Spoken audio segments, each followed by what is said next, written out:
Assalamualaikum warahmatullahi wabarakatuh. Perkenalkan, saya Amal Ikromatudin. Di sini saya akan menjelaskan terkait dengan UAS pengantar bisnis terkait dengan bisnis plan PT Data Analytics Nusantara. Solusi olah data, pemodelan statistik, dan digitalisasi pelaporan bagi UMKM, korporasi, dan akademisi.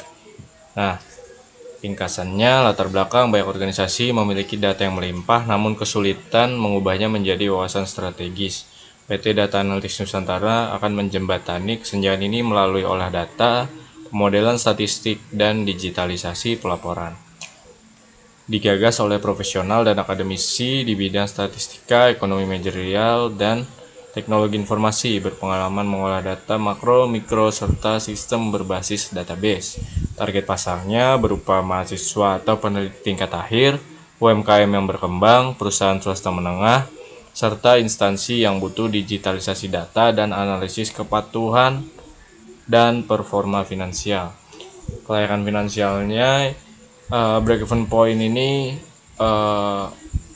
dapat dicapai selama 8 bulan sejak operasional pertama, kemudian return on investment sebesar 24% pada tahun pertama. Target kliennya dalam 2 tahun mungkin kurang lebih mencapai 100, kemudian target peneliti akademis atau mahasiswa dalam 2 tahun ini mencapai 500. Nah, deskripsi perusahaannya, PT Data Analytics Nusantara ini merupakan kesalahan terbatas, legalitas formal melalui SIUP, NIB, dan terdaftar di Kemenkumham RI. Kepemilikan sahamnya terbagi atas para pendiri aktif, pendiri teknis statistik, dan pendiri sistem informasi dengan komitmen penuh pada operasional. Visinya menjadi mitra analisis data dan solusi digital terpercaya di Indonesia, menghasilkan wawasan akurat dan bernilai tambah tinggi. Kemudian memiliki misi layanan olah data yang valid, visualisasi dan pelaporan yang intuitif, serta edukasi literasi data bagi para pelaku usaha. Tujuannya membantu minimal 100 klien korporasi dan UMKM, serta 500 peneliti akademis dalam 2 tahun pertama. Sasarannya pertumbuhan pendapatan 15% per kuartal dan kepuasan pelanggan di atas 95%. Barang dan jasa yang ditawarkan, yaitu ada 3 pilar utama. Yang pertama, olah data statistik berupa regresi linier, ANOVA, analisis jalur, hingga pemodelan ekonometrika menggunakan SPSS, Ifuse, atau AirScript. Kemudian automasi laporan dan dashboard business intelligence berupa sistem pelaporan otomatis dengan Excel, VBA, Power Query, SQL database, serta visualisasi interaktif rasio ROA, ROE, dan DER secara real time.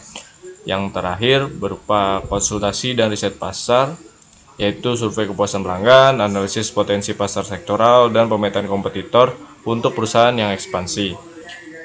Memiliki manfaat bagi klien, yaitu hasil analisis matang dan siap pakai, mudah dipahami manajemen awam, dengan dasar ilmiah kuat untuk pengambilan keputusan tanpa perlu investasi waktu mempelajari software mahal. Analisis aspek pasarnya yaitu layanan konsultasi satu pintu yang mengubah data mentah menjadi laporan strategis, grafik interaktif, dan rekomendasi bisnis konkret. Kemudian kecepatan, akurasi, dan penyederhanaan informasi. Yang ketiga, edukasi pasar UMKM, korporasi yang merasa tidak butuh data lewat simulasi deteksi dini kebocoran melalui analisis rasio keuangan. Kemudian permintaan bantuan statistik akademis konsta setiap semester, sementara data UMKM menumpuk tanpa diolah. Nah, jadi prospek bisnis ini layak digarap karena low overhead cost namun high value added. Kemudian terkait dengan kondisi pasar dan posisi perusahaan, pasar ini bersifat buy market, banyak penyedia jasa perorangan. PT Data Analytics Nusantara ini tidak bertarung di harga murah, melainkan bersaing pada legalitas kelembagaan, kerahasiaan data, ketepatan waktu, dan garansi revisi. Kemudian targetnya itu berupa nasional, berbasis online, fokusnya pada area korporasi dan universitas kota besar. Target demografisnya berupa mahasiswa akhir, pelaku usaha melek teknologi, manajer keuangan yang butuh laporan visual cepat. Nah, ini ada marketing mix 4P. Yang pertama, produk itu berupa laporan, file sintaks, kemudian dashboard interaktif.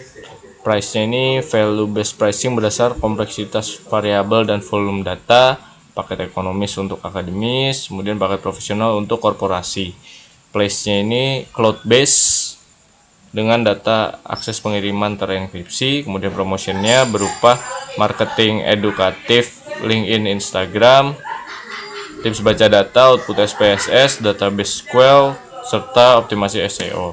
Nah, siklus kehidupan produknya ini berupa perkenalan, pertumbuhan, matang, jenuh menurun. Nah, strategi tahap ini yang pertama untuk fokus membangun brand awareness dan mengumpulkan testimoni dari klien-klien. Kemudian antisipasi, menyiapkan roadmap, predictive analysis berbasis machine learning saat layanan olah data standar mulai jenuh akibat otomasi AI, dan menjaga bisnis tetap relevan secara jangka panjang. Nah, kesimpulannya data adalah aset dan kami menjadikan wawasan PT Data Analitik Nusantara layak digarap secara bisnis dengan model low overhead cost dengan high value added, positioning sebagai niche yang kuat, serta roadmap jangka panjang menuju predictive analytics berbasis AI.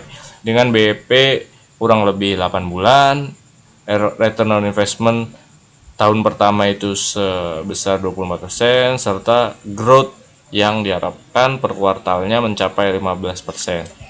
Sekian yang dapat saya sampaikan, kurang lebihnya mohon maaf. Wassalamualaikum warahmatullahi wabarakatuh.